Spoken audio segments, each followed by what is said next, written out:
จะโอเคได้นะจะไปกังวลจะไปหยังทั้งสิ้นเลยแล้วก็เวลาเขาไปแล้วสามารถจะไปเลือกหนังสบายหนังเก้าอี้นะจัดไว้อย่างงามเลย จัดไว้อย่างดีอย่างงาม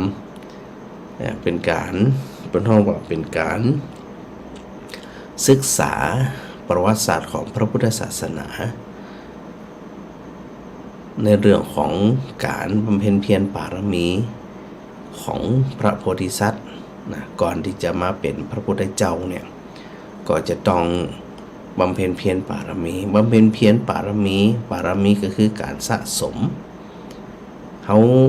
ปรารถนาจะได้กระจ่างเตะเขาก็จะต้องสะสมในทางนั้นอย่างไผ่อย่างพระสารีบุตรเนาะเปิ่นก็สะสมในเรื่องของการอันเพิ่มสติปัญญานะ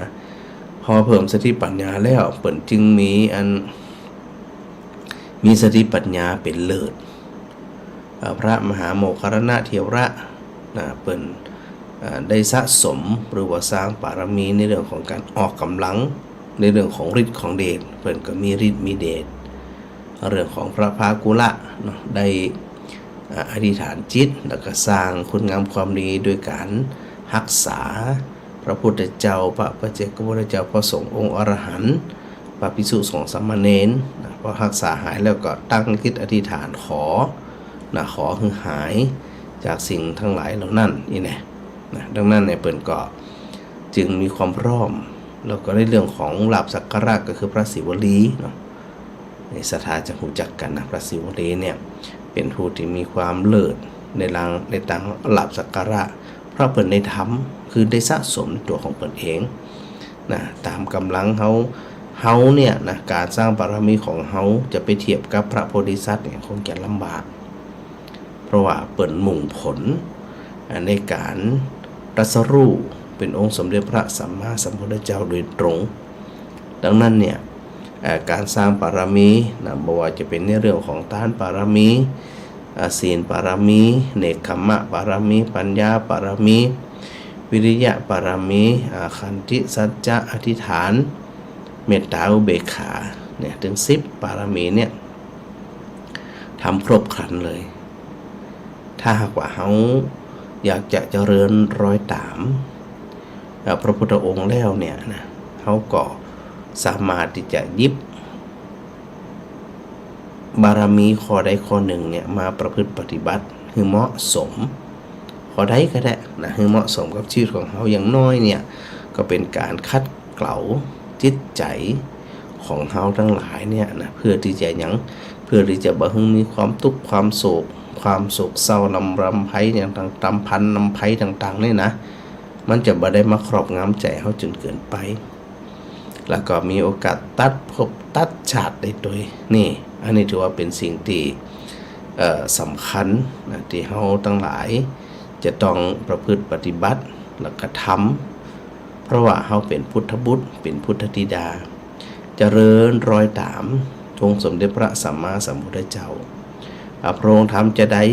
เราก็พยายามนะทำตามหรือพระอริยสงสาวกอุบาสกอุบาสิกาที่เปิ่นได้เข้าใจธรรมบรรลุธรรมเนี่ยเปิ่นทำจะได้เพราะเขาหูว่าวิธีการเปิ่นทำเขาจะทำโดยเปิ่นทำโดยเปิ่นไม่ใช่ว่าเขาจะไปขอป้อนจากเปิ่นนะแต่เขาอยากจะเป็นอย่างที่เปิ่นเป็นนี่นะถ้าเขาทำได้แสดงว่าเขาเนี่ยได้สร้างบารมีที่ห้องว่าเป็นการสะสมซึ่งบารมีหรือว่าการสะสมทั้งหลายเหล่านี้เนี่ยมันเป็นของเฉพาะคนนะไผ่ท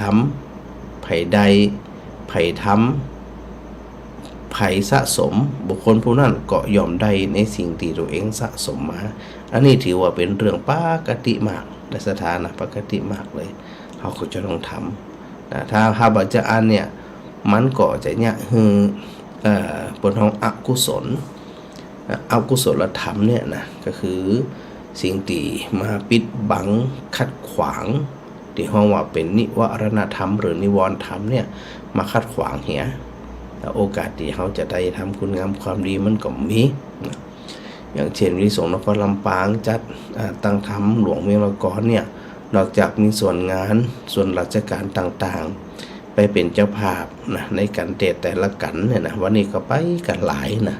หลายคณะวันพรุ่งนี้ถือวันหนักเลยเนาะส่วนราชการส่วนงานร้านค้าเอกชนประชาชนแล้วก็ศรัทธาทั้งหลายที่ได้ฟังรายการกันมาโดยตลอดนี่นะพอฟังแล้วก็สามารถที่จะไปเพิ่มบุญเพิ่มกุศลแล้วก็ไปหูจักมักคุ้นบางทีผมเคยหันหน้ากันอย่าโทรศัพท์เข้ารายการได้หูจักจำเสียงได้หมดนะหูจักจื่อหูจักเสียงหูจักบานปุ่นแต่บ่เคยหันหน้ากันนี่แต่วันพรุ่งนี้เนี่ยหลายคนหลายท่านปัดเต้านะได้หันกันแล้วคงจะสุขใจเนาะนี่แม่อยู่นี่เนอแม่อยู่ฮันเนอร์นะแล้วก็หมู่เฮาทั้งหลายเนี่ยได้ตั้งอกตั้งใจดังนั้นเนี่ยก็ไปแบบสบายนะบ่ได้ไปกังวลบ่ได้ไปอย่างสักอย่างนะไปแบบสบายเลยห้องน้ำมีพร้อมอันยังก็มีพร้อมอยู่แล้วนะโรงทานที่ได้จัดเตรียมอย่างกันไว้ก็บ่น่ามีปัญหาอย่างมันพวกนี้นะไปลืมเนอะสถานที่มีความพร้อมห่อเข้าไปเพื่อทุเจ้าด้วยนะถ้าบ่ได้เพื่อนี่บ่ได้สถานเพื่อทุเจ้าตัวกับข้าวดีๆลำๆนี่นะอันยังก็ได้ที่สถานสะดวกที่สุดนี่นะเอาไปถวายทุเจ้าตัวเอาไปกินตัวแบ่งกันกินเนาะเปิ่นมีหั่นมีนี่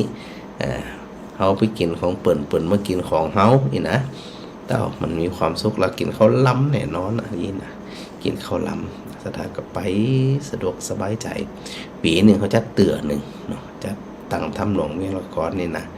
ก็อันไปพอครูบาอาจารย์แต่ละรูปที่พอเปิ่นเทศแล้วเปิ่นก็จะได้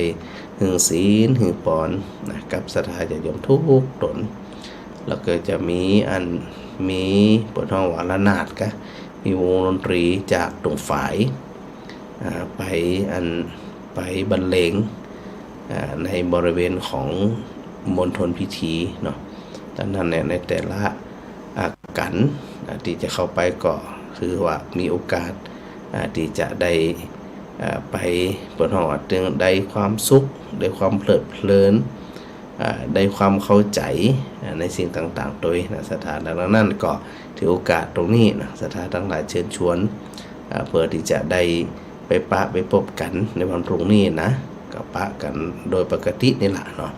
เดี๋ยวพระอาจารย์ทำงานสักหน่อยหนึ่งถูกออกบอลถูกไปเจ้าด้วยงานหลายอย่างข้างๆอยู่ก็จะไปว่าอันว่าอีนะสถานนะโหมากำเดียวไปหาหมอยแบ่งเวลาเอานะแบ่งเวลาเอาเนื่องจากว่าพอมาแล้วมันก็มีงานหลายงานรออยู่เคลียร์เป็นบางเรื่องบางอย่างไปนะเอาอันอย่างน้อยที่สุดก็ได้มาพบกับศรัทธาญาติโยมหลับพรุ่งนี้เวลาไปจะปูจาจะได้ก็ไปที่นางงานก็ได้นะถ้ามันหมดก็หมดนะสถานนะหรือว่าสถานหลายคนที่จะจองไว้ก็สามารถที่จะบอกพระอาจารย์ได้ตามนี้เนาะก็เดี๋ยวไปแล้วสัก20 นาทีเดี๋ยวพระอาจารย์ขออนุญาตทำงานสักหน่อยหนึ่งนะสถานนะ